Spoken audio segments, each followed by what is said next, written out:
Hello and welcome to episode 38 of the world's first Paul Weller fan podcast. I'm Dan Jennings, and 10 years ago I gave up my live stream and career as a radio presenter with one big regret: never getting to interview my hero, the legendary British musician Paul Weller. This podcast exists purely to solve that issue. Welcome to Desperately Seeking Paul. And on this episode I'm joined by the wonderful singer-songwriter Matt Deighton.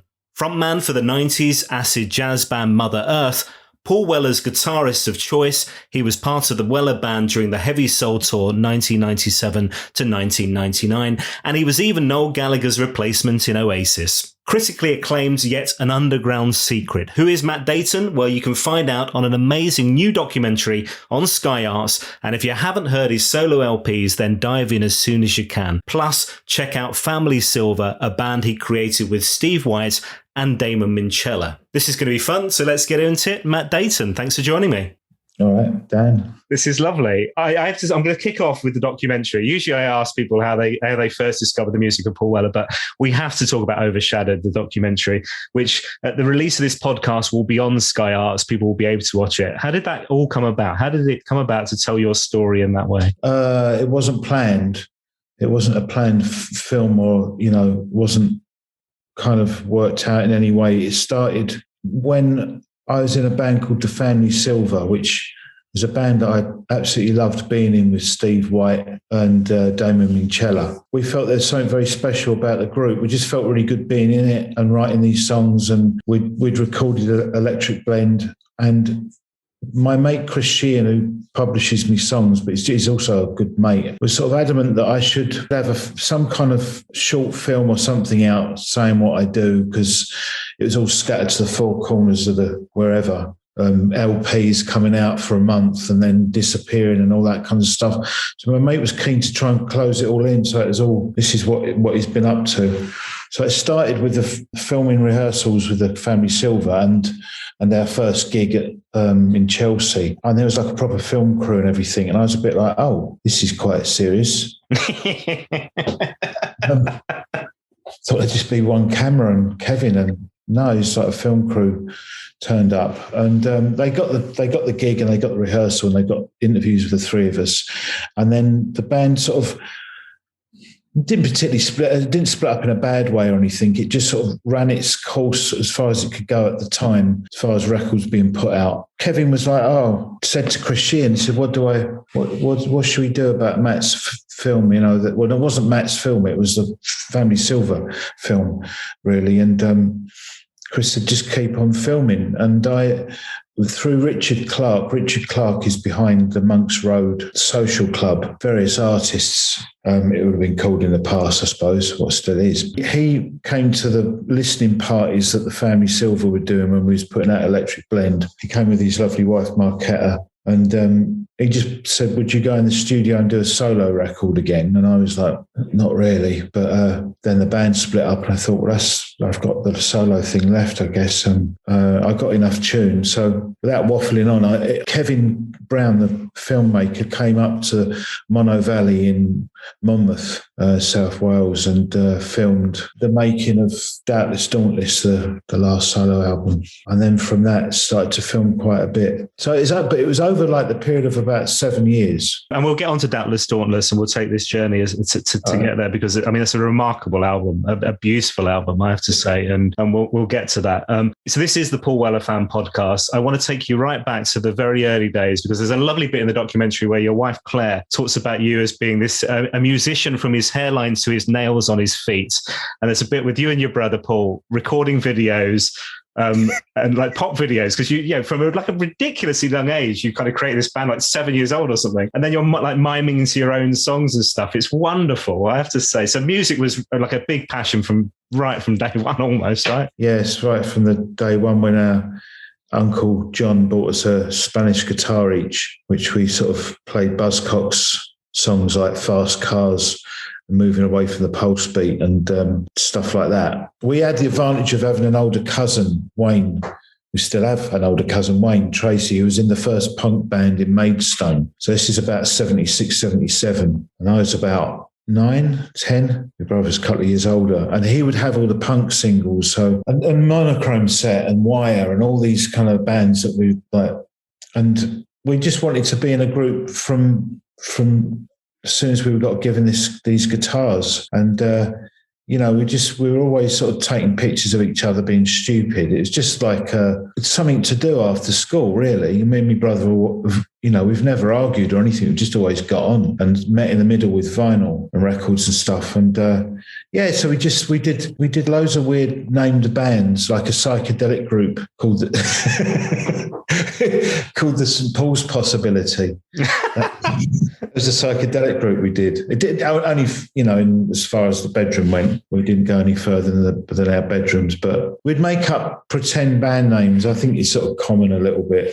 I hope so. And then we got given a cine camera, and then eventually my brother got a video camera, and we just continued to make silly videos we'd like to watch on TV that weren't on TV. So we made them ourselves, like pure tongue in cheek. None of it serious, There's a bit in there where your brother talks about the fact that he realised what an amazing guitarist you were. Like you'd overtaken him in your ability. But obviously the guitars was a huge passion, and you spent a lot of time learning how to get the right sound out of this thing. Yes, it's because our dad, he doesn't play guitar anymore particularly, but he had a 1960s Burns guitar. It's what Brian May out of Queen used the pickups for, not this particular Burns guitar. Very loud pickups. My dad wasn't in blues bands, but he would jam at work, worked for the London Electricity Board. He didn't get any work done there, just played. So my dad was playing, and then my brother took the leap of going to getting mum and dad to buy a guitar and an amp, electric guitar, when he was about 13, 14. And I was dead against it. I thought it was a bit weird. And then we both played, but my brother he's a really original guitar player. He's got some good, we'd take turns on the guitar. So he and my cousin Wayne would get hand-me-down guitars from Wayne, Les Pauls made by Satellite, the 70s company. So it was always sort of getting, into, and Wayne was kind of the explorer. He went out with this girl called Tracy, and his surname's Tracy. We said if she got married, she'd be Tracy. But it's Tracy Emin, the artist. Wow. Yeah, she's always been really cool. She was just at art college at the time, but they were pretty close. But my cousin Wayne's like a cool geezer, so he was in and amongst these people and working with like Billy Childish and people like that. He's sort of on the periphery of the music industry from the 70s onwards. So we get stuff from him, and he'd give us records and that. So we would just sort of me and my brother would be mimicking bands that we liked and bands that we didn't like as well, and things like that. And you mentioned the Buzzcocks. So around that time, obviously the Jam were becoming a big deal. Did that enter your world? The first time I saw the Jam was on a program called Revolver that Peter Cook used to present. We were on holiday in Wales, and they came on TV. They were singing David Watts, and the Stranglers were playing a song called Tank, I think, off of Black and White album. And because that was the only.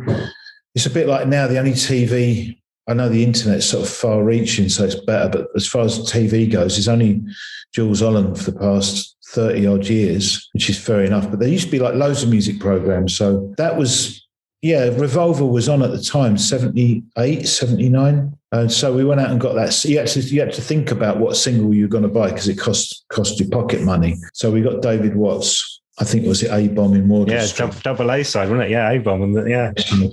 And then I wasn't like a fan of the Jam. I was listening to left field odd stuff, not deliberately, but just was gravitated towards bands like Punishment of Luxury that they only did one album at the time. I was too young to see any of these groups, and like Wire. This stuff's coming from my cousin, a lot of it. But the Jam, I got into, my mate had the gift when we was at school. And then I really liked Dreaming of Monday off of Sound Effects. And I love Shopping. I said to Paul, my favourite Jam songs are probably the last one you did, the B-side of, was it Beat Surrender? Yeah. Really, really good. I learned the solo off of Shopping. It was a really good guitar solo he does on it. But that's the first time I heard about him. It was TV. And at which point did you decide music was going to be your career, and this was going to be, the living and the profession that you were going to pursue? Was that from the age like 9, 7, whatever it was when you got really early on? Yeah, because I I know this is a Paul Weller podcast, but I was heavily into Queen because I was a kid and Queen were interesting. They were like exotic and odd. Freddie Mercury was sort of just odd, and I found out we had the same birthday and stuff. And I thought, oh, so pop stars I got the same birthday as this strange looking geezer on Top of the Pops. That were connected somehow. And, I think from there, I was mystified why my dad wasn't making money because he played guitar. Because I was so young, I didn't understand what would happen. Just a tombola of chances whether you make money or not in a lot of industries, but certainly in the music industry. I didn't know at the time. I was dazzled by what was on Top of the Pops and then what my cousin Wayne was sort of showing us, all these strange stuff on the Rough Trade records. I thought I really want to be in a group, particularly in a group. I think a lot of people, I don't think they ever think of like, I want to be solo. I don't know. I suppose Nick Drake wanted to be solo. I don't think he was able to be in a group, but my thing was like, well, emulate something that I've been buying from the Proms record shop. So I was learning stuff by the Stranglers, and you've got to have that advantage if you've got an older brother or sister and they're into some of the sort of more interesting things. I mean, my brother went out and bought Peaches the day it came out, and I bought So You Win Again by Hot Chocolate. Go figure. Those quality albums. Come on. We're going to fast forward to 1992, Mother Earth. So this is right. You put a cassette through the door of Eddie Pillar on that. Is that right? Probably. I think so, yeah.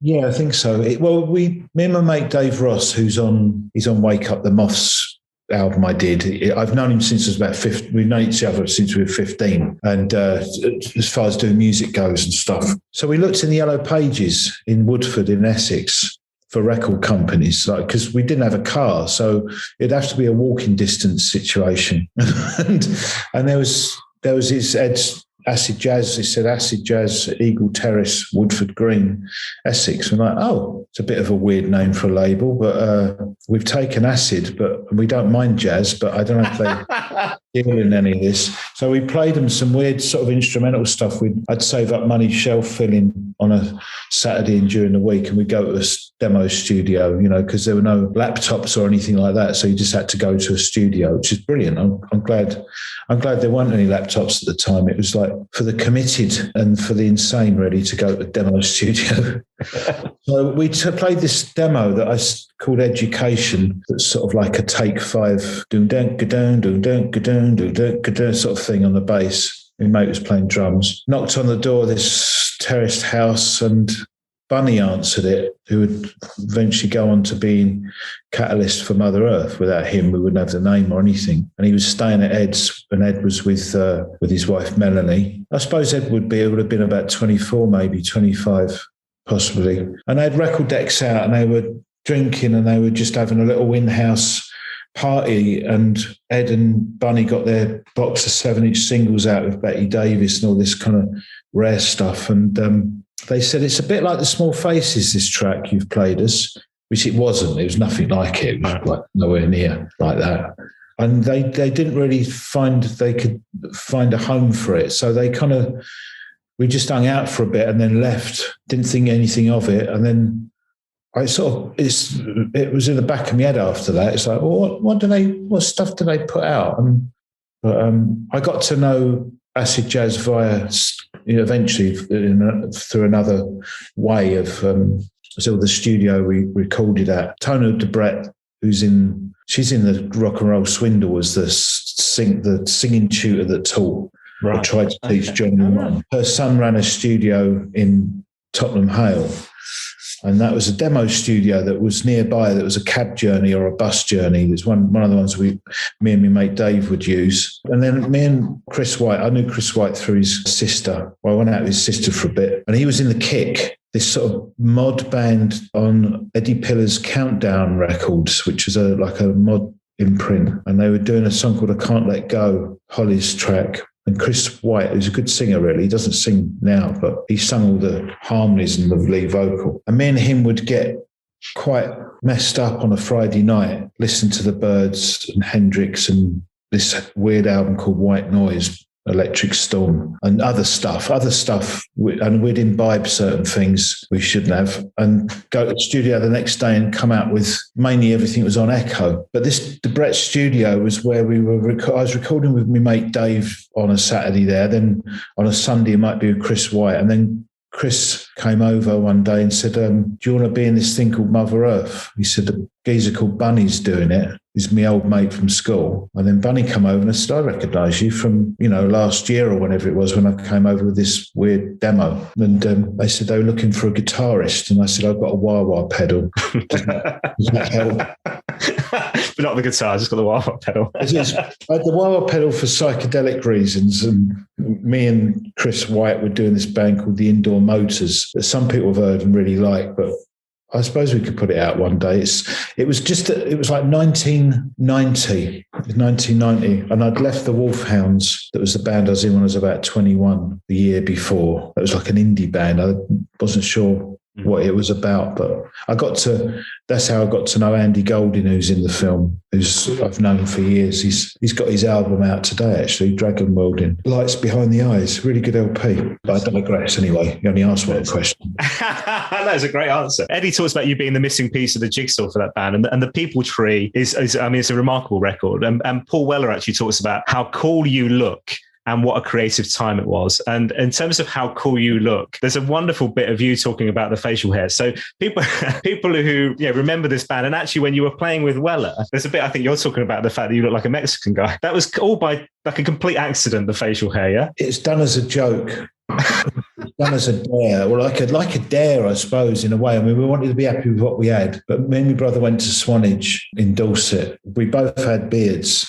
It's when no one really had beards, I suppose. It's usually if you had beards, it meant you just hadn't shaved for ages. Yeah. It was not a fashionable thing. That's the fact with us. We hadn't shaved for ages, just lazy. And we just said, well, let's both do. I can't get sideburns. They just don't exist. My brother can get real good ones. So he had these mutton chop kind of Peter Green kind of things going on. I just did this kind of Mexican, this long moustache with a bit there. And we said, well, I don't know what the competition was. There was no prize. But we just sort of thought we'll just dare ourselves to go out on the town that night with these completely, is it incongruous, just odd-looking moustaches and that, and see if anyone clocks it, just for a bit of entertainment, really. It's the same as what we were doing when we used to do music together, mess about. It's just in the same vein as that. And then I sort of just held on to my moustache, and it was like, I suppose, a week later when I got back from Swanage is when Chris White said, look, do you want to be in this Mother Earth project thing? It's not a real band. I don't know what it is, but Bunny's got these things called samples. So he went, oh, really digging the moustache. I thought, I suppose I'm stuck with it now, am I? So I didn't mind having it. It was a real nightmare it's always like one side was lopsided. Yeah. So. Oh, it's a cool look, I have to say. And in the documentary, they talk about like you growing in confidence as a songwriter at this point as well. But Paul Weller connection, he did backing vocals on the song Mr. Freedom. Was that right? Yeah. How did that come about then? Him and Eddie Pillar being mates, mod days. I'm not entirely sure because I think Anne-Marie, who worked at Acid Jazz, knew Dee, Paul's then wife. And so they just sort of came down and Paul came to a gig at the Subterranea we did right early on. Anne-Marie was really important in it, really. She was working at Acid Jazz and she knew them both and gave us, we couldn't believe it. I'd never had this thing before, this thing called a laminate, backstage laminate. I'd seen pictures of them, but I'd never actually had been offered one. Yeah.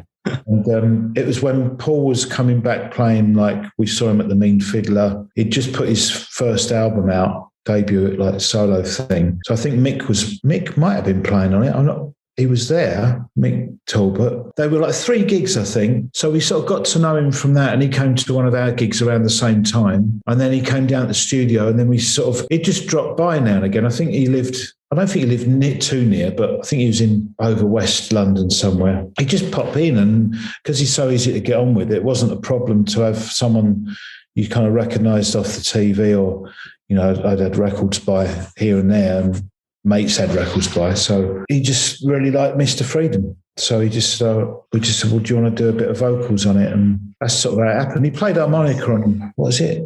Grow Your Own, the Small Faces instrumental. And that was when Kenny Jones's son Jess was tape engineer at Acid Jazz. And Jess looked a spitting image of his dad in sort of like 1966. It's really weird. Like sort of an original Small Faces drummer and then an older version. Very odd. And obviously the Weller connection stays. You're in touch, or your pals. Paul talks about, there's a bit in the documentary, you find the quote, there's a bit in the documentary where Catherine Williams talks about you being the human leap year, and that you'd kind of you kind of go off on the radar for a bit, and then people would see you. And Paul talks about this. He says, like, he hadn't seen you for a while and then you're back again. But Mother Earth is hugely successful, but burns out at the time. What kind of brought that to a close? I misheard the tour manager. This is the truth of it, really. I misheard the tour manager. He said they're having a meeting about getting a singer in. All right, this is just sort of around the time of when we were doing an album called You've Been Watching, which is deliberately titled because we were like, well, we were not going to do anymore. And they have that at the end of those old BBC comedy things. I misheard that they had a meeting to get a singer in. We've never spoken about it either. If I'm right in thinking, a bloke called Matt Woodman, and they were having a meeting with Ed in case they were looking at singers in case I left. I wasn't being replaced. So because I misheard it, I thought, well, I'm going to stay in that band, and if they want another singer, I'll leave it. So I just misheard it, really. It would have carried on otherwise. Wow, so blimey. We didn't discuss it. It just went, I said, I'm not doing it anymore and it's not fun. And Chris White wasn't enjoying it anyway, to be honest, not to take the guilt off of me, but just it had run its course. I noticed something in the film I never noticed in real life is when Ed's being filmed. I remember seeing it in the rough cut and going, what's that? It's a silver disc on the wall. And I've looked at it and gone, that says Mother Earth on that. And that was the People Tree album, but we never got a disc at the time. This is not a complaint. It was just an observation. I don't know whether they could afford another silver disc, but I think what I'm saying is if we'd have been shown, I know this is not to blame Ed either, but or any of them, but if we'd have got wind that we'd gone silver, we would have stayed together a bit longer, I think, because it has shown that we were doing all right. We couldn't tell if we were doing all right or not, other than when we played live. Feels like you were kind of like the acid jazz thing was both like a positive and held you back in a way in terms of it. You were the leading light of the acid jazz movement, but then at the same time, it's a bit of a kind of, I don't know, like a tag that's you're it's like not able to shake off in a way. Yeah, pain in the arse. It's difficult because, you got the word jazz in the title and acid, and that's a problem for HMV Records to stock you. They don't know what section. Yeah. So like our first gig was promoting Stone Woman that didn't represent the band by then. No one would have signed us. So Ed took it on. He took that on as a project. Be fair to the bloke, he saw that through. When there was no band, there was nothing. I was on a couple of tracks. Simon Out the Heavies was on some tracks, which is really exciting because we looked at them as like, they're doing all right. No, I don't know. It's just, it's got its for and against sort of being on that label. But the name of it, I mean, just confused people. So, and we were a bit acid jazz, I suppose. They're kind of horn section-y, kind of funky, fluty kind of stuff. And then eventually they put us onto Focus Records to try and accommodate the fact that we started to sound less and less like a funky acid jazz group. We were, I was listening to Nirvana when they come out, and that's got nothing to do with acid jazz. I just like the heaviness of it. The anarchic side appealed to me. And Chris never really liked all the funk stuff. He was like Hendrix and the Byrds, or Byrds and Hendrix, one way around. And the Creation, he played a lot of the Creation stuff, Tom and stuff like that. On these mad nights we'd have, real dangerous what we got up to, but Now I have to get into Heavy Soul. So this is, what is this? Match Day Program number 5, volume 5. So this is the tour program from the Paul Weller Band, 1997 this would have been. And there's a bit here, I don't know, if I got this right way around, can you see that? Yeah. Oh, there you are, there, look. Yeah. So there you are at the back, Matt Deighton. So this is when the lineup had been Steve White on drums, Paul Weller, Steve Craddock, lead guitar, and Damon Minchella, right? And then they go, because presumably the Ocean Colour Scene took off, Riverboat Song, that's right? Yeah. So you step in. How did that all come about then? I was doing an album. It didn't come out until I put it out later on, called You Are the Healer. And in about a while I was sort of in touch with Paul.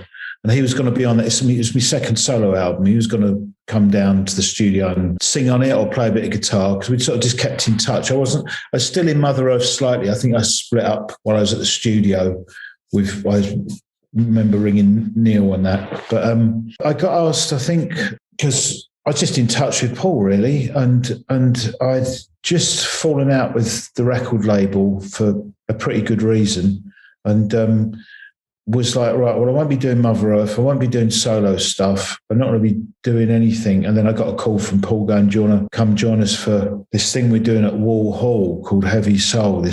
We're recording in Somerset. It took a while to get down there, but Marco Nelson was on bass at the time, who's brilliant. I saw him the year before last. I haven't seen him for years, actually. He's a lovely bloke, amazing player. He was down at Nomis first, and then for one reason or another, he couldn't make it for the gigs, because his picture was on, I think, Day at the Races gig. Right.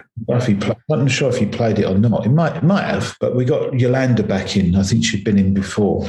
And he just sort of rang us up at home, just said, got these shows to do. And I just sort of said, yeah, that's perfect. I'm not doing anything. Am I right in thinking the first gig was that Haywards Gallery one? No, it was in Wales called...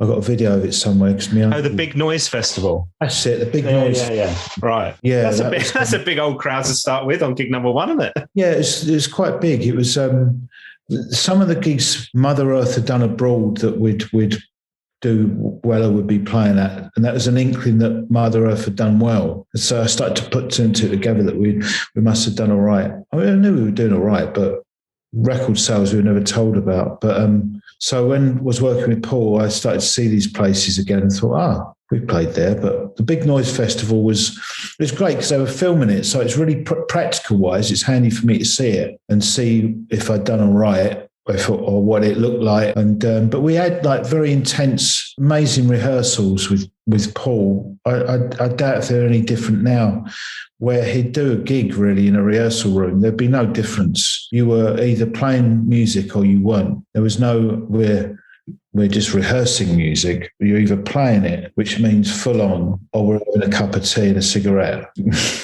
One or the other. Very all or nothing with the situation. So superb. I mean, you just get the train to Ealing. Was it Ealing? No, not Shepherd's Bush, that was it, of a morning, and blast your eardrums out for a day. Because it's quite heavy in there. It's like quite a full onslaught of power. More power than volume, really. It always gets mixed up with bands that go, they're really loud, but it's like, are they really powerful? Because you can be powerful on a little acoustic, a little nylon strung acoustic. Some of these Brazilian players are like heavy. And they're not playing loud. They're just, what they're saying is got power to it. So working with Paul was very much like that, It was, he talks about it being like an angry album compared to Stanley Road Wildwood, and he was right at the top of his game then in terms of record sales, like you talk about. But yeah.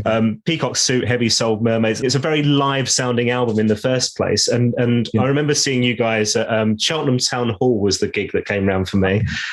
And you'd have been playing, and there was a chap who climbed up on one of the great big speakers and stood on the top of the speakers. Yeah. Paul stopped the gig. That's right. Yeah, he climbed over the balcony, stood on the massive stack of speakers, and Paul had to get him to come down. Yeah, it's really dangerous. He could have really hurt himself. I remember Paul stopping I think we were midway through a song or something, or nearing the end of it, and he went, "Oh, hang about." Fire Brigade. But there were some really special gigs around that time, like Tea in the Park, Don Valley. You went to the States as well? We played in LA, and it was a first for me. Mother Earth never went as far as America. We were going to go with the Black Crowes originally, but that would have been amazing, really. But so I was really nearly went, and then definitely going, and went to New York, and it's amazing. It's we did some really good gigs there, like theatre shows, and went to the Motown Museum, which is sort of, I think, a regular thing for Paul and his entourage to do, always to pay homage to the greats. He kept, I've seen pictures of him sitting on the steps with other lineups of the band, and it's always a stop off for him. It was really, really good to go in there, actually. There was some really interesting things. I mean, Battersea Power Station was another one that you played. Oh yeah, that was a good gig. I remember meeting PP Arnold at that gig. I was really chuffed because she liked me guitar playing. She went, "Oh, it's good playing." I thought, I'm happy with that. PP Arnold likes you playing. That was payment for the gig. So, but I think it's Ocean Colour Scene were playing that. I think, yeah, because the PP Arnold was there, so they must have been maybe doing a gig with her. Colin Anderson was there. I know she was working with Ernie and Crispin. A lot of fans talk about Paradiso as being a very special venue for Paul Weller. I've never been, sadly, but in Amsterdam. I was going to say I haven't played there, but I've just remembered I have. Thinking I haven't played there. I'd love to play there, but it did, and it was special. It's a very, very special venue, and it lived up to its name. There was a really good guitarist I wish I'd have got his number. He's fucking brilliant. Gold top like I was using at the time. And he was playing like the guitarist that I always liked was Danny Kerwin out of Fleetwood Mac. I just like what he does. Him and Peter Green together are like evergreen. It's brilliant stuff. And this bloke was playing like Danny Kerwin stuff. They were back in the dressing room, he was chatting, just going, blimey, he's a really good guitarist. It's one of these people you just think, God, he'd do really well if he's in a band that sort of made it a bit. You'd get loads of work. But it was a good gig. It was really, I remember that. Yeah, Paradiso. Now, one gig that I imagine is particularly memorable, and it does come up in the documentary, is a visit to Paris. Oh, blimey. Yeah, it's terrible, really. I'm not proud of that. It got cancelled, you see. There's a dockers strike, I think, or a lorry driver strike, not a dockers strike. And so we redid the gig, and we got a little worse for wear on the way up there, and the rest of the band weren't there. It's just me and Paul and Kenny. Less said about it, the better.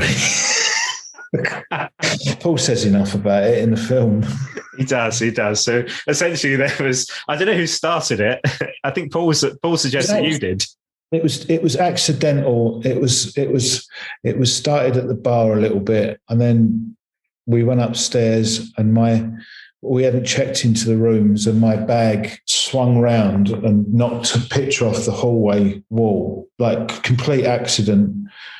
And then Paul I think he accidentally bashed something over as well, and was like, oh my God, and then it started, the thing happened, and then it was bad, yeah. I asked to be upgraded, I remember that. After the destruction? Yeah, I went downstairs. I thought it was Keith Moon does that, so I just said, I need to be upgraded. Yeah, so this is probably like full-on TVs out the window, that kind of thing, and trashing the hotel. But it was so dangerous. It really was really dangerous. But you spent a night in a cell with Paul, is that right, in Paris? Yeah, it's just an unfortunate, as far as laws go, it's unfortunate that weekend France had passed a bill that if there were more than 2 or more people in a disturbance, it would be seen as a riot, which explained why there were 10 or 12 kind of riot police down in the concierge bit, blocking the doors, because we were going to go on the bus to find where the bus was, but they blocked the doors. So I made a complaint to the receptionist, which is not what you do really. And we got put away for a bit. So yeah, it's bad because it's just kind of like, for the people working at the hotel, it's like, why have they done that for, And when I came to, I don't really know why we did it. It was just a strange day. The whole day was odd. It had weird electricity around it. We shouldn't have been going there. So I thought, thankfully, no one was hurt. I mean, that was the other side of it, But I'd heard so much about these things happening, not with the Jam particularly, but other bands that we were, hanging around with, going, oh yeah, we did that the other night. And it started to sort of feel kind of acceptable, which is not acceptable behaviour. So I thought Paul had gone through it before. So I said, you've been in a cell before, haven't you? And he said, no. But my heart sunk at that point. I thought, so I thought you'd sort of know what happens next, kind of thing. Not really. I'd love to have seen the reaction from John Weller to all of that. What was Kenny doing? Kenny was meant to be looking after you. He fell asleep.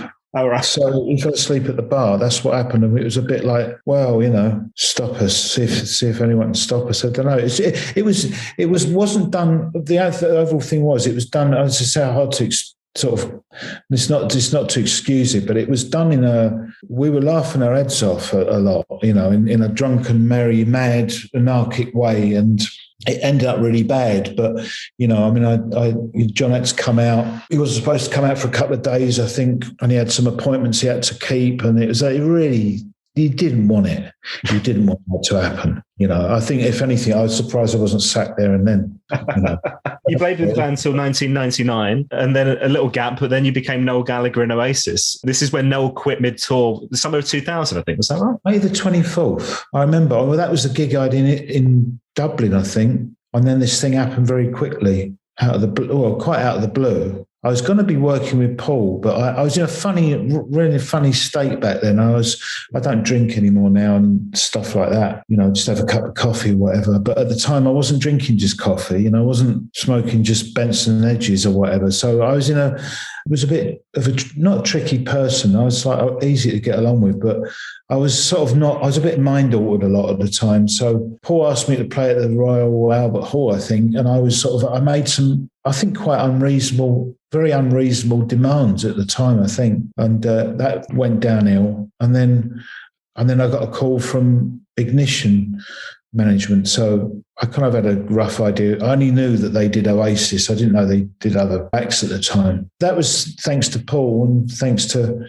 Steve White, and Steve White's brother, Alan. I think they were in such a pickle that they had to think very quickly. And Alan, I don't think I'd seen Alan for a while, but I'd met him a few times because of Steve. And he put my name forward. That, which is really good of him. And I'm sure Liam smashed a few hotel rooms in his time, I think we've read about. But yeah, possibly, yeah. I sort of was, after that room breakage stuff, we met Noel and Liam up in Scotland. We were all doing, I think it might be Tea in the Park or something like that. And they all went, hang on to your belongings, here's Matt. I remember that, thinking, oh, God. Or was it was somewhere we was at? They were like held onto the chairs when here he is. Oh, no, not a good reputation.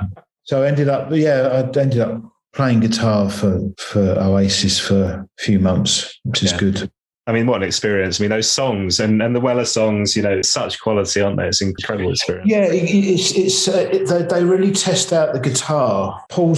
People don't really appreciate how clever he is on the guitar. They know he's good, of course, but he's real clever he'll come up with chords that aren't, there's one on Science. No, As You Lean Into the Light. I remember playing that all those years ago, and there was a chord. I'd never played it before. It wasn't really a chord. It was sort of two strings held down, really in a weird bit of the neck. And I said, what chord is it? He went, I haven't got a clue. I don't know. He said, it's just there, and then it goes there.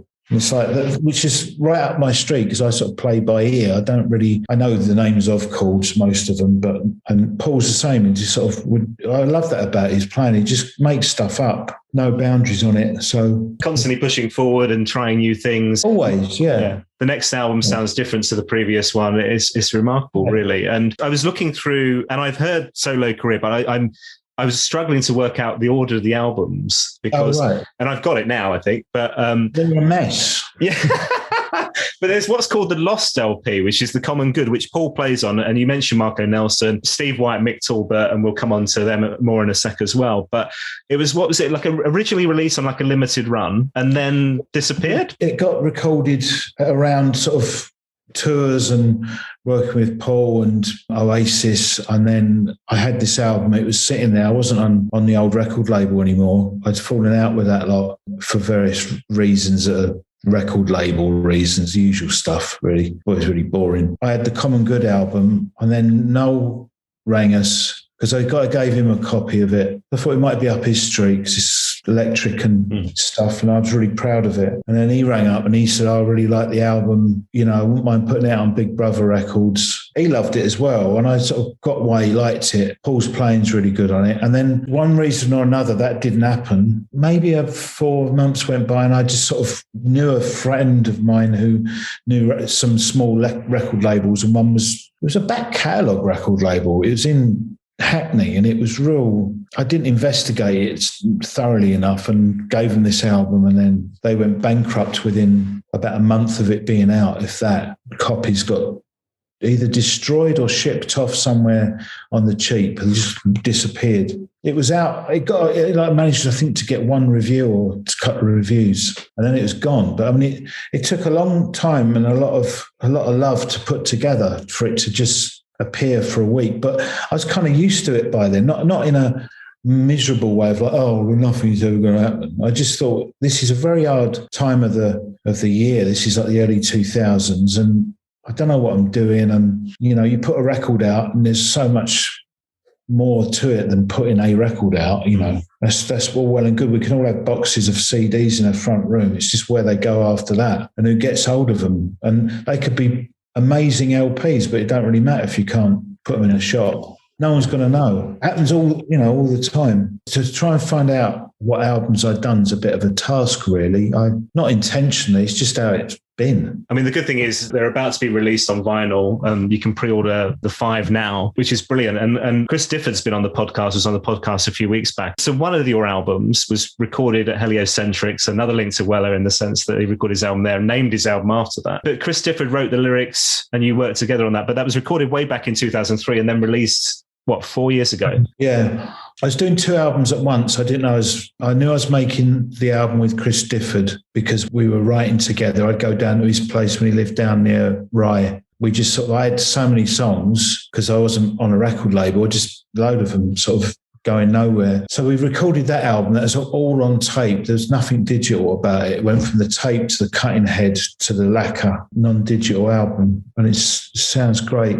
At the same time, I was recording an album called Wake Up the Moths, which I didn't know was an album. This is why it's so confusing. There's no schedule for any of this stuff. So that came out.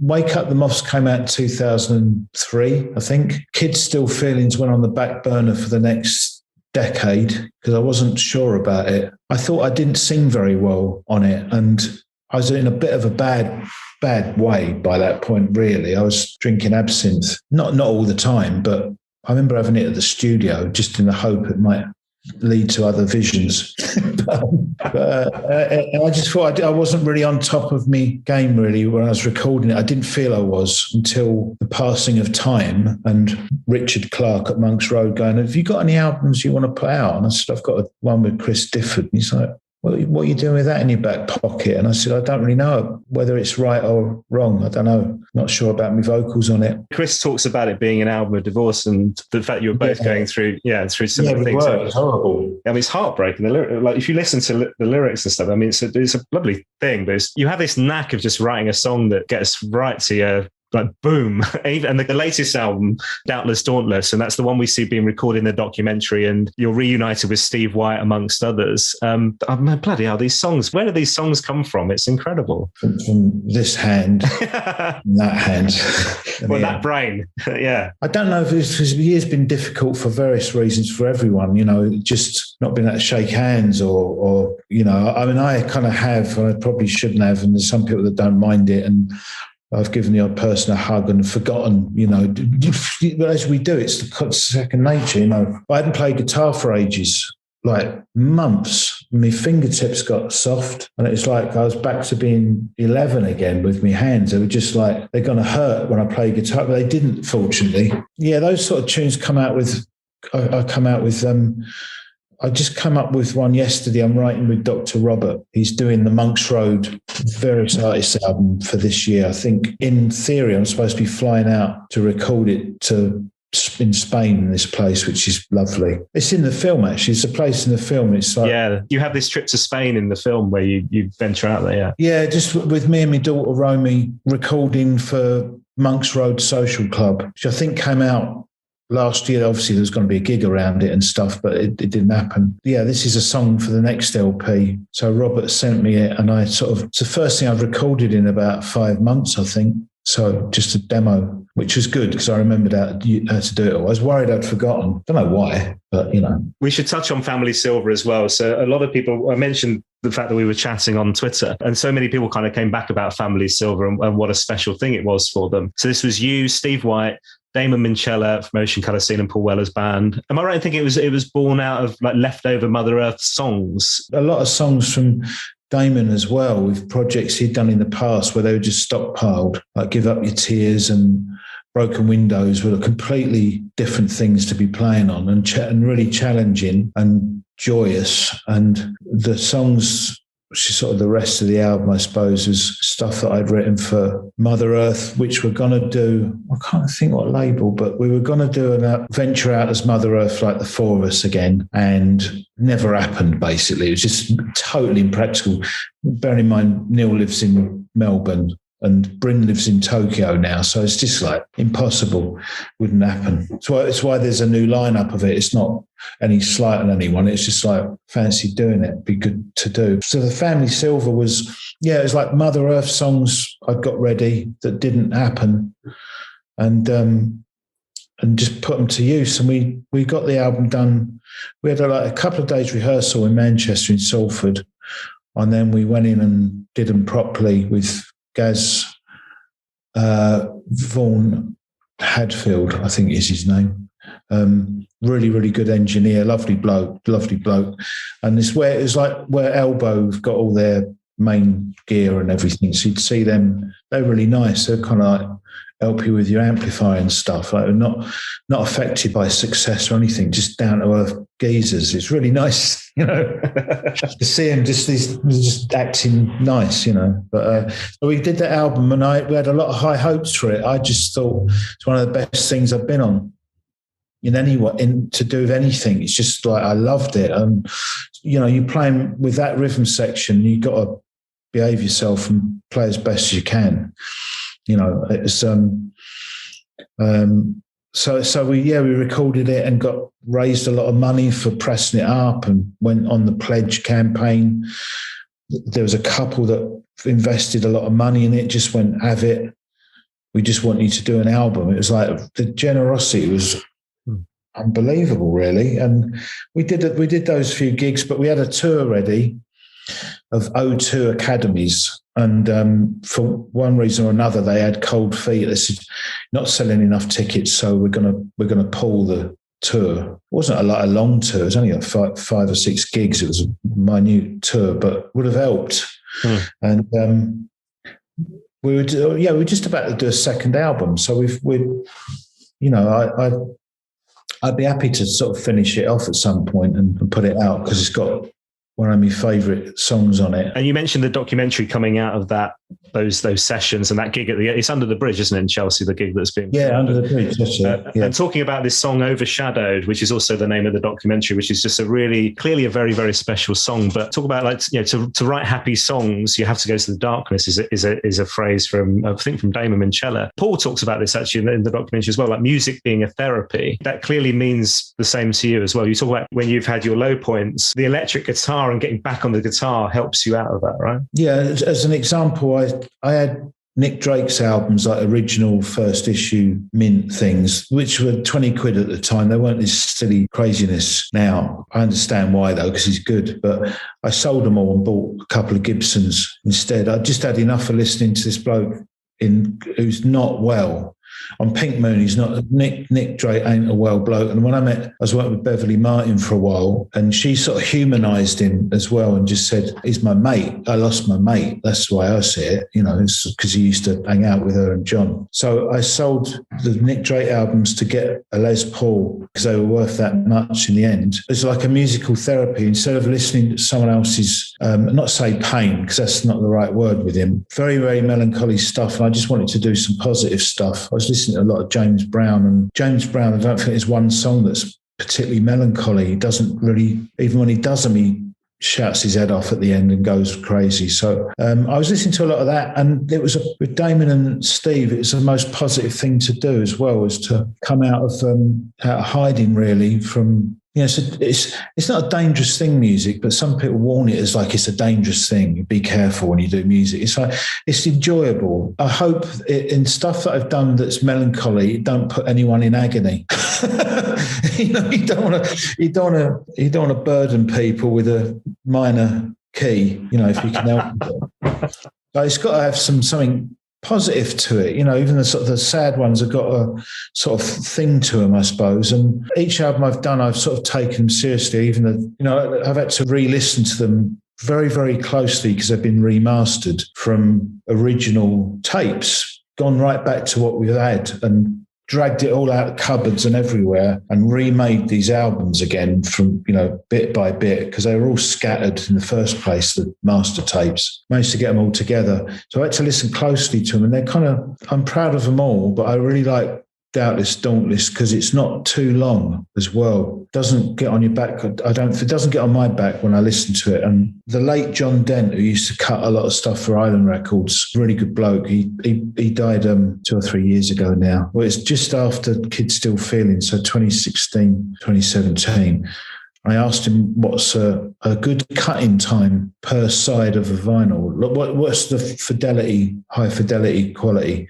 Where does it tail off? And he said about between 19 and 23 minutes a side. So I thought, okay, well, I'll record an album that's no longer than 19 minutes a side. Yeah, it was hard work doing Doubtless Dauntless because I was producing it, so I had to have it all on a schedule and within budget as well. I hadn't been in that situation before. Clearly, you're very proud of that latest album, and rightly so. It's it's a very positive LP, like you say, but it's a lovely piece of work, man. So and it's great to have you back. Obviously, in the time since the heavy soul period, there's been an awful lot of output from Mr. Weller, particularly over the past few years. Have you kept in touch, and what do you make of the latest stuff? He sent me a copy of On Sunset, because I sent him Doubtless Dauntless. I got in touch with him again around about the time we were sort of in the middle of making the film to see if he had any memories on it, if he could help us out.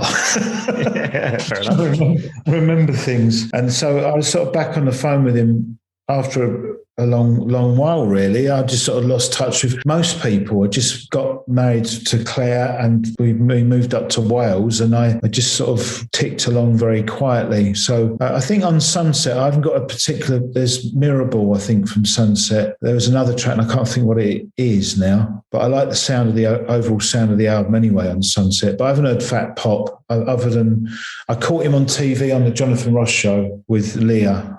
I hadn't seen Leah until last time I saw her, she was like 4 or something. It's mad. Where's that time gone, man? That's crazy. Yeah. But it's remarkable that every album sounds different to the last, and even the patch from kind of Sonic Kicks to, A Kind Revolution to True Meanings, right the way through On Sunset and Fat Pop the amount of stuff coming out of Black Barn Studios is incredible, isn't it? It's a busy place. It's a busy place. I haven't been there for yonks since late 90s, I think, probably. But I remember he wanted to buy it. Where it's situated is really good. You can really get into your music. So, I'm glad he's got his money's worth from Black Barn. He's just never out of there, I don't think. So doesn't sound like it, does it? Right, so we should talk the new Mother Earth. So you checked with the original band members, so this will be okay, but the new Mother Earth is a completely different lineup, aside from you, obviously. That's the linchpin of this thing. But Mick Talbot's there, Style Council fella. As I publish this podcast, he'll have been on the one before. That's lovely. Oh, nice. Well, he's a lovely bloke, Mick, as you know. So he's easy,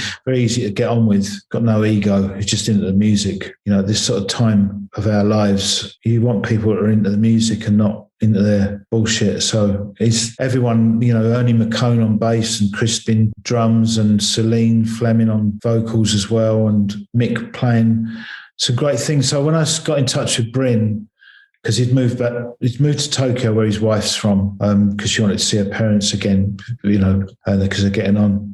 And I said, it's real dodgy to do Mother Earth with one person in it. It's real dodgy, but I really miss doing it. And you won't be able to do it anyway. Would you be offended if I did a different lineup? I said, but I'd get Mick Talbot in. He went, blimey, I'd be chuffed if he's replacing me. So he was really kind about it. And Neil was all right. And Chris didn't mind at all. Chris is still is still in the UK. But that was thanks to Richard Clark, really. That was only because I was working with all those people on the Monks Road sessions. Family Silver had split up, and I just it's basically, I still wanted to be in a band and play electric guitar. So I thought, I'll ask Ernie and Crispin, who were just in the room with me at the studio. I said, look, Mother Earth is a bit iffy. I used to laugh at bands where it's just, they had the original plectrum left. It's just like, I thought, he's really not sure about it. I said, but who would play Hammond? And they said, well, Mick Talbot might do. And he was in the kitchen. I just thought, I can't ask him. I can't. He's not going to want to do it. It's obvious he's going to say no because it's him, And he went, yeah. And I thought, oh, Okay, bloody hell. Better do it then. So it worked out well. Ernie and Crispin both played with Paul Weller as well. So Ernie was part of the Paul Weller band at one point. It's the same orbit, it's the same sort of, just all of us are orbiting the same sort of scene, really, I suppose, even if we're not in a scene. We're just sort of, they're people from my present, really, but they're from my past as well. So we go back. We've all got like nice reference points for stuff. And yeah, it's just happy. A mix just easy to work with. And Ernie and Crispin and Selena, like, we managed to get before lockdown, because we did do a little tour last year in February before everything went off. And then we did an album's worth of stuff at Ernie's in a couple of days. But we started to notice the cafe shut and then the other shop shut. And they were just before lockdown, actually. Right. So I had to get back up to Wales because I thought something weird's going on. But there's an unfinished, not the point, Mother Earth album to be getting on with. It's about 11 tracks. There's just there are vocals on it, actually. But yeah, we're not sure what we're doing with that. We've got this one lone gig this year. It's bizarre, in Brighton in September the 3rd. A place called Patterns. Been cancelled and it been put back on. And it's just that I saw this gig. The bloke there said, you still up for playing it? I'm like, yeah. Is it just one? One show this year. It's like, so that's that about. So there might be more. I don't know. I don't know. But they're busier next year, really. Steve White mentioned that you'd been working together fairly recently as well. We were doing stuff with some agents and that, and we heard at one studio, this lady who used to work at V2 Records, when we was doing the Family Silver, said, would you better get some gigs or whatever? And she went, I know someone that deals in heritage acts, right? And I'd never heard it before. I thought it was National Heritage Fund, and I thought it was to do with the countryside or something. What's a heritage act? She said, like the band you're doing. And I thought, it's a polite way of saying we just got on and, we're in our early 50s or whatever. And we're now a heritage act. I thought it's a good name for a band. So that's what we've called me and Steve's thing, is Heritage Act. That's the name of it. Love it. Love it. At the moment, I don't know if it's a working title, but yeah, we got some very anarchic stuff. We've got a song called Sweet Spot that's basically us. Well, I'm shouting my head off on it. It's nothing to do with acoustic music. So it's a bit confusing as well. So I don't know when it's going to come out. We've got to work out what's got to come out first and what I've got to be doing. I think It's mainly the solo stuff, but I'm hoping to work with Steve on that as well. So he's been very supportive of the film. He's been really valuable, Steve has. Well, look, I need to let you go because you are such a busy man by the sounds of things, mate. There's so much going on. Overshadowed, the documentary on Sky Arts, it's fabulous. It's so great to have you back and fly in. And I know that there's lots of talk about this documentary being able to kind of introduce you to new fans and things like that as well, which you fully deserve, mate. It'd be good if that happens. As I say, I haven't seen the final cut, but my mum sent me a picture of Radio Times. There's a picture of us in there. She's all pleased because it's like a magazine that they get. So like, oh, you're in that. So, they're very supportive, but she's a bit excited. So that's, I looked at it and thought, that's good. You can't beat the Radio Times. I remember my very first cover shift for radio. So this would have been, trying to think when it would have been, like 1993, something like that. And I was filling in for somebody on holiday and my name was going to go in the Radio Times, the little radio listeners. Oh, yeah. So they got that. And instead of saying Dan Jennings, it said Jan Dennings. Oh, no. Jan Dennings. Jan Dennings. Yeah. Oh, that's a shame. Absolute cock up. Anyway. Yeah, they called me Daffy Maton in it. Yeah. Dat Maton. Hey, this has been so lovely. I've got two final questions before you go, Matt. One of them, you're allowed one Paul Weller song for the rest of your life. It can be the Jam, Style Council, or solo. Which one's it going to be? I was going to say Cosmos. Oh, choose. I'm going to say Shopping by the Jam. Yeah, because it's got a real summer thing to it, and it reminds me of the best parts of London. So it's just got a thing to it. It reminds me of Alfie, that Alfie film. It's got that kind of thing. Yeah, I wouldn't mind. I don't mind having that. I've still got that somewhere. So, I've had it for 30 odd years. Good choice. And the final question for you. So the purpose of this podcast not only is to meet and talk to lovely people like yourselves, but it's to be able to interview Paul Weller, to get the interview that I never managed during my radio career. If and when that happens, what should I talk to him about? Is there a question you think I should ask him? I don't know, actually. He's very down to earth. I ask him if his favourite Jam song's Shopping. I don't know. He likes that song. I know he likes that song. That's a good question. But Matt, thank you so much for giving up your time. I've loved every second. It's just been such a blast, man. Thank you so much. Cheers. I shall press the leave button now. My thanks once again to Matt Deighton, and do make sure you check out his amazing music and the documentary Overshadowed on Sky Arts. It's a great watch as Matt guides us on a tour through his life, his music and performances, explores the challenges of mental health and musicianship. All accompanied by some of his friends and collaborators, including Mr. Paul Weller, Steve White, Damon Minchella, Chris Difford, Bill Fay, Marty Pello, and Carleen Anderson. You can find out more about Matt in the show notes for this podcast. Next week, we head back to 1977 to a story that starts within the city and the Jam with former Polydor art director Bill Smith. Not only did he create that famous spray paint Jam logo that lives on today, but he also created the covers for 5 albums and 16 of the Jam singles. Don't forget to share this episode on social media. You can tweet, then retweet, share and share again. Tell the forums, the fans, your friends and your family. It all helps us to find new listeners to the show. You can find me at WellerFanPod on Twitter, or on Instagram and Facebook is Paul Weller Fan Podcast. I'll see you next time.